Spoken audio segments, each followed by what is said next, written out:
time I get behind the wheel of a Hyundai, I'm always pleasantly surprised by how good it is. But I really shouldn't be that surprised because Hyundai has been knocking it out of the park recently, and the Elantra GT is no exception.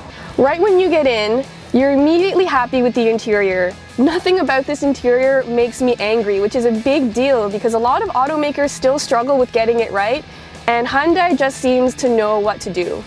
There are a host of features that make the Elantra's interior a really nice place to be.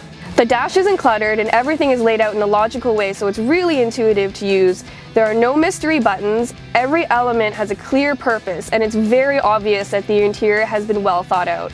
I actually like the Hyundai Elantra's interior a lot better than the Civics and the Corollas. The infotainment interface is also one of the best I've ever seen, and it's really easy to use and do stuff like pair your phone and use the navigation. Behind the wheel, the Elantra GT isn't the sporty machine that Hyundai wants it to be, but it still has a lot going for it.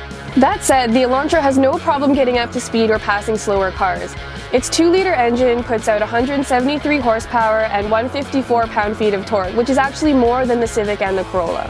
One of the downsides of the Elantra is that it has a really stiff suspension setup, and because it's not that sporty of a car, I wish they would have made it a little bit softer so the ride wouldn't be as harsh. I also wish the brakes were a bit more responsive and that the cabin was a bit quieter. The Hyundai Elantra used to be the underdog in this segment, but it has since caught up and actually surpassed its competition, so it's really easy for me to recommend the Elantra over the Civic and the Corolla.